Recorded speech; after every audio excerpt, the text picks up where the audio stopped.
මිට අවුරුදු 20කට 25කට කලින් මිනිස්සු මාව ලේබල් කරා පරාජිතයෙක් හැටියට.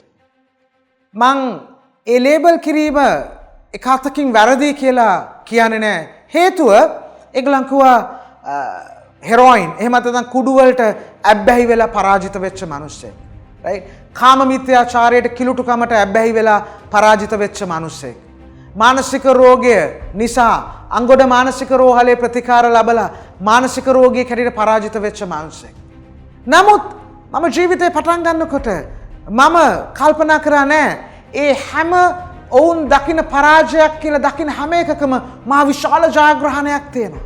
ඒ මද්ද්‍රව්‍යයෙන් නැති වෙච්ච කාලයත් එක්ක මට ජීවිතේ නිදහස්ව නිවහල්ව වහලෙක් නොවී ජීවත් වීමේ බඩගින්න තෑග්ගක් හැටියට හම්බුණා. right? එතකොට කාම මිත්‍යාචාරයේ කිලුටුකම් වෛශ්‍යාවන් එක්ක හිටපු ඒ කැත ගඳ ගහන ජීවිතය නිසා මට භාර්යාවක් එක්ක ලස්සන විශ්වාසවන්ත ජීවිතයක් කිලුටු නැති විශ්වාසවන්ත ස්වාමි පුරුෂයෙක් හැටියට ජීවත් වෙන වගකීම් දරන තාත්තා කෙනෙක් හැටියට ජීවත් වෙන ලස්සන ජීවිතයක පිපාසයකට උනන්දුවක් උද්‍යෝගයක් ඇති වුණා. මානසික රෝගය අංගොඩ මානසික රෝහලේ ප්‍රතිකාර ලැබපු එක මේ වේදනා බරිත අත්දැකීම මේ වේදනාකාරී අත්දැකීම මට සටන් කරන හැකියාව දුන්නා.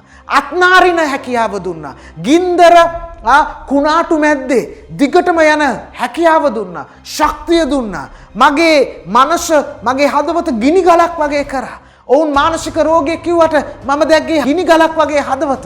ඔවුන් ඒ කාම මිත්‍යාචාරික කිලුටු ගතිය දැකලා මම දැක්කේ අලංකාර සම්බන්ධතාවයකට ඇතිවෙන බඩගින්න.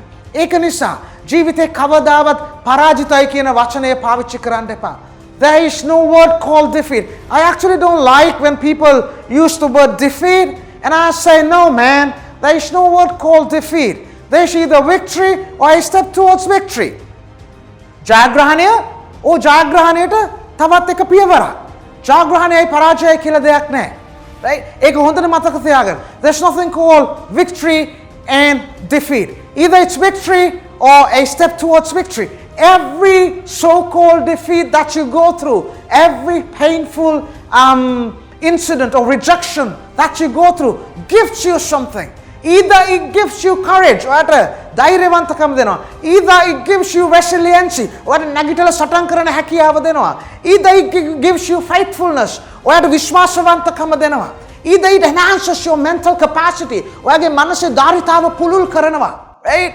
Either it enhances the ability to bear a pain and rejection. Your heart will have more capacity to bear pain and rejection. ඔයාගේ හදවතට ප්‍රතික්ෂේප කිරීම අත්හැරයාම දරා ගන්න පුළුවන් විශාල පුළුල් පරාසයක් ලැබෙනවා.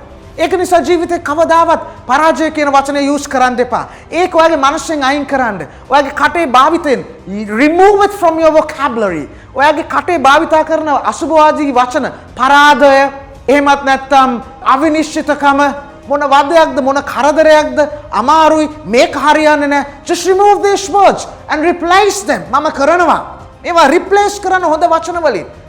මේ අභියෝගය ඊටාම හොඳ ධෛර්යමත් මිනිසෙක් හැටියට මාව සකස් කරනවා මැටි වලින් සකස් කරනවා වගේ. ඒක නිසා හැම පරාජය කියලා හඳුන්වන දේ තුලම ජයග්‍රහණයක් තියෙනවා. ඒකයි මම මේකේ thumbnail එකට දැම්මේ පරාජයේදී ජයග්‍රහණය. සමහර මිනිස්සු කල්පනා කරනවා මොකද්ද පරාජයේදී ජයග්‍රහණය? You know what's the meaning of it? What's the actual meaning of it? When I say victory amidst defeat or victory in defeat, හැම පරාජයකදීම ජයග්‍රහණයක් තියෙනවා. ඒක නිසා පරාජයක් හැටියට දකින්න එපා. ඒක ඊළඟ අදියරට ඔයාව අරගෙන යන පඩිපෙලක් හැටියට දකින්න. මයිකල් ජෝර්ඩන් එයාව බාස්කට්බෝල් කණ්ඩායමෙන් ප්‍රතික්ෂේප කරනකොට ඒක පරාජයක් හැටියට දැක්කේ නැහැ. එයා තව මහන්සි වෙලා බාස්කට්බෝල් ප්‍රැක්ටිස් කරා. right? ඒ වගේ ජෝන් ලෙනන් එයාගේ පළවෙනි තටිය ප්‍රතික්ෂේප කරනකොට ඒක පරාජයක් හැටියට දැක්කේ නැහැ. එයා තවත් ඒක ඉම්ප්‍රූව් කරන්න උත්සාහ කරා. වෝල්ටර් ඩිස්නි එයාගේ පළවෙනි නිර්මාණය කරනකොට ඒක ප්‍රතික්ෂේප කරනකොට ඒක පරාජයක් හැටියට දැක්කේ නැහැ. තව උනන්දු වුණා නිර්මාණ කරන්න. ඔයාගේ ජීවිතේ මුහුණ දෙන්න වෙන හැම දෙයක්ම මිනිස්සු පරාජයක් යයි හඳුන්වන ලේබල් ගහන දේවල් ඔයාගේ ජයග්‍රහණයට ඔයාව ලං කරන තවත් අනර්ග සෝදිසි කිරීමක්, තවත් අනර්ග පිච්චීමක්, තවත් අනර්ග සකස් කිරීමක් හැටියට අරගෙන ඒ පරාජය කියන වචනේ සම්පූර්ණයෙන් මනසෙන් අයින් කරලා ඒ පරාජය කියන වචනේ සම්පූර්ණයෙන් කතා කරන භාෂාවෙන් අයින් කරලා ඒක ජයග්‍රහණයට ඔයාව තල්ලු කරන තවත් ධෛර්යමන්ත අවස්ථාවක් හැටියට සලකලා දිගටම ජයග්‍රහණය කරා ගමන් කරන්න. Dr. Philip Neri, Trainee Academy, producing champions, transforming companies.